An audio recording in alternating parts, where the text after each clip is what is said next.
ಏನಂದರೆ ಅಹಂಕರ್ತ, ನಾನು ಮಾಡ್ತಾ ಇದ್ದೇನೆ ಅಂತ ಏನಿದೆ ಅದನ್ನು ಬಿಡಬೇಕಂತ. ಅದು ಬಿಟ್ಟು ಆ ಕರ್ಮದ ಫಲ ಏನಿದೆ ಅದನ್ನು ಬಿಡಬೇಕಂತ. ನಿರಂತರವಾಗಿ ತತ್ವಜ್ಞಾನ ಸಂಪಾದನೆ ಮಾಡಲಿಕ್ಕೆ ಪ್ರಯತ್ನ ಮಾಡಬೇಕು. ಕರ್ಮ ಸಂಸಾರ ಬಂಧನ ಕಾರಣ ಅಂತಂದ ಮೇಲೆ, ಕರ್ಮ ಈ ಸಂಸಾರ ಬಂಧನಕ್ಕೆ ಕಾರಣ ಅಂತಾದ ಮೇಲೆ ಈ ಕರ್ಮವನ್ನು ನಿರಂತರ ಮಾಡ್ತಾ ಇದ್ದರೆ ಬಿಡುಗಡೆ ಆಗೋದು ಹೇಗೆ? ಇದು ಅರ್ಜುನನ ಇನ್ನೊಂದು ಪ್ರಶ್ನೆ. ಕರ್ಮ ಬಂಧನಕ್ಕೆ ಕಾರಣ ಅಂತ ಹೇಳ್ತೀಯ ಕೃಷ್ಣ, ಈ ಕರ್ಮ ಅದು ನಿವೃತ್ತವೋ ಪ್ರವೃತ್ತವೋ ಈ ಕರ್ಮವನ್ನು ಯಾವಾಗಲೂ ಮಾಡ್ತಾ ಇದ್ದರೆ ಅದನ್ನು ಬಿಡುಗಡೆ ಹೊಂದೋದು ಹೇಗೆ ಅಂತಂದರೆ ಕೃಷ್ಣ ಹೇಳ್ತಾನೆ, ಶಾಸ್ತ್ರದಲ್ಲಿ ಕರ್ಮಣ ಬದ್ಧತೆ ಜಂತು, ಶಾಸ್ತ್ರ ಹೇಳುತ್ತೆ, ಎಲ್ಲ ಶಾಸ್ತ್ರಗಳ ಸಾರ. ಒಬ್ಬ ಜೀವ ಸಂಸಾರದಲ್ಲಿ ಬಂಧನಕ್ಕೆ ಒಳಗಾಗಲಿಕ್ಕೆ ಕಾರಣವಾದದ್ದೇನೆಂದರೆ ಅವನು ಮಾಡುವ ಕರ್ಮಗಳೇ.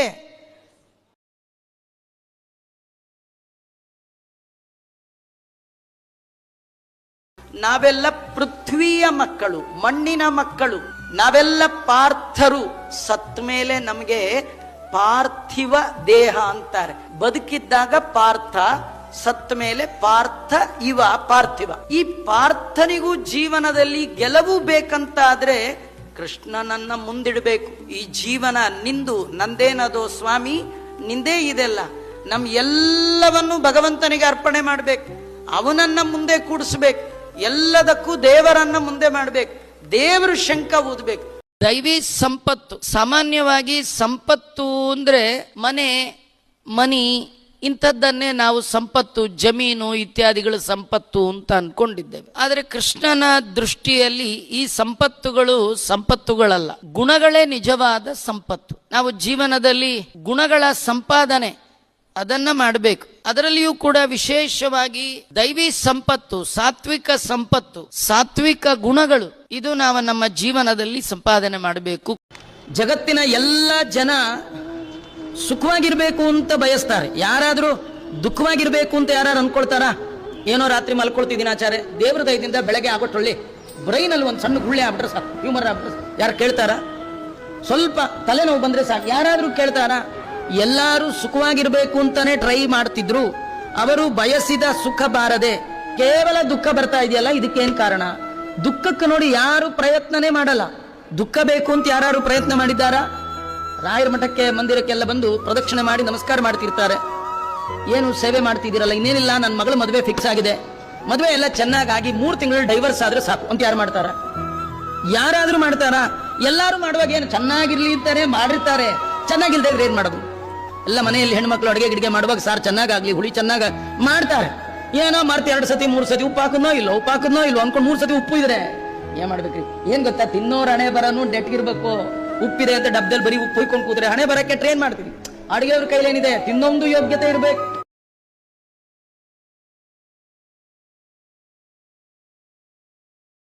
ಕೃಷ್ಣ ಪರಮಾತ್ಮ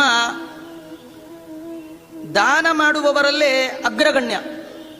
ಅಂದ್ರೆ ಯಾರು ದಾನ ಮಾಡಿದ್ರು ದಾನ ಮಾಡೋರೊಳಗೆ ಅವನೇ ಇರ್ತಾನೆ. ದಾನ ಮಾಡುವವರ ಎಲ್ಲರಲ್ಲಿ ಆ ಭಗವಂತನೇ. ಒಬ್ಬರಲ್ಲಿ ನಿಂತಾಡುವನು, ಬೇಡುವನು, ನೀಡುವನು ಒಬ್ಬರಲ್ಲಿ. ನೀಡೋದು ಅವನೇ, ಬೇಡೋದು ಅವನೇ. ಹಾಗಾದ್ರೆ ಯಾರ್ಯಾರು ಏನೇನ್ ದಾನ ಮಾಡಿದ್ರು ನಾ ಮಾಡಿದೀನಿ ಅಂತ ಅನ್ನೋ ಹಾಗಿಲ್ಲ. ಯಾಕೆ ಗೊತ್ತಾ? ನಾವ್ ಯಾರು ದಾನ ಮಾಡೋ ಹಾಗಿಲ್ಲ. ಯಾಕಂದ್ರೆ ದಾನ ಮಾಡ್ಬೇಕಾದ್ರೆ ನಮ್ಮ ಹತ್ರ ನಮ್ದು ಅಂತ ಏನಾದ್ರೂ ಇದ್ರೆ ಅದನ್ನ ಯಾರಿಗಾರ ಕೊಡ್ಬೋದು.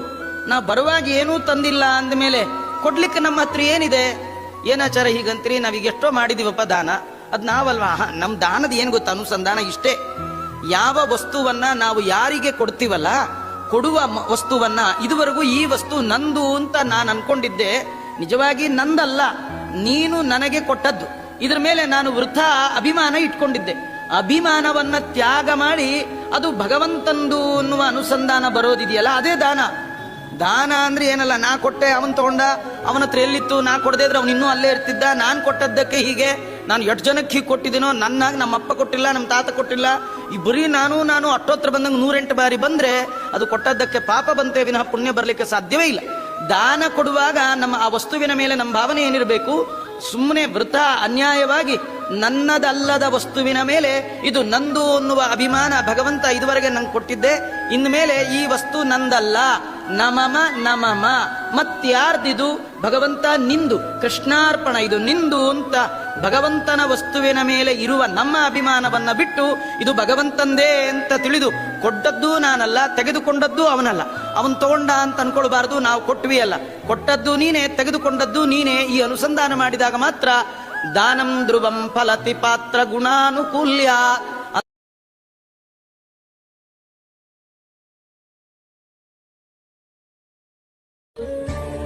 ಕಷ್ಟ ಬಂದಾಗ ಕಷ್ಟದ ಕಾರಣವನ್ನ ತಿಳಿಸಿ ಆ ಕಷ್ಟದಿಂದ ರಕ್ಷಿಸುವವ ಇದ್ದಾನಲ್ಲ, ಅವನನ್ನ ಮಿತ್ರ ಅಂತ ಕರೀತಾರೆ. ಇಂತಹ ಗುಣ ಸಾಧನೆ ಮಾಡುವವರಲ್ಲಿ ಇರಬೇಕು. ಯಾರಾದ್ರೂ ತಂಬಳಿ ನನಗಿಂತ ಕಷ್ಟ ಅಂದ್ರೆ ಕೈಲಾದ್ದು ನಿಮ್ಮ ಲಿಮಿಟ್ ಒಳಗೆ ದೇವರೇ ನೀನು ಪ್ರೀತನಾಗು ಅಂತ ಮಾಡ್ಬೇಕು. ಸುಮ್ಮನೆ ನಿಮ್ಗೊಂದು ಉದಾಹರಣೆ ಹೇಳ್ತೀನಿ. ಇದೆಲ್ಲ ಅವಕಾಶ ರೀ, ದೇವರು ಅವಾಗವಾಗ ಕೊಡ್ತಾನೆ, ಯೂಸ್ ಮಾಡ್ಕೊಂಡ್ರೆ ಉಂಟು, ಇಲ್ದೇರಿಲ್ಲ. ಎಷ್ಟೋ ಜನ ಮೆಟ್ಲತ್ವ ಒದ್ದಾಡ್ತಿರ್ತಾರೆ. ನೀವು ಅವ್ರು ನೋಡಿ ಬೇಗ ನಡೀರಿ ಜೋರ್ ಮಾಡೋ ಬದಲು ಅವ್ರಿಗೊಂಚೂರು ಕೈ ಕೊಟ್ಟು ಮೇಲತ್ಸಿ ಕೃಷ್ಣಾರ್ಪಣ ಅಂದ್ರೆ ಒಳಗಿರೋ ಭಗವಂತ ಪ್ರೀತನಾಗ್ತಾನೆ. ಅಥವಾ ಯಾರೋ ವಯಸ್ಸಾದವ್ರು ನಿಲ್ಲಿಕ್ಕಾಗ್ತಿಲ್ಲ, ಅವ್ರಿಗೊಂಚೂರು ಜಾಗ ಮಾಡಿಕೊಟ್ರೆ ಸಾಕು, ನಿಮಗೆ ದೇವರು ಪ್ರೀತನಾಗ್ತಾನೆ. ನೀವು ಮಾಡ್ಬೋದಾದಂತಹ ಸಹಾಯ ಸೇವಾ ಇದು ಬೇಕು.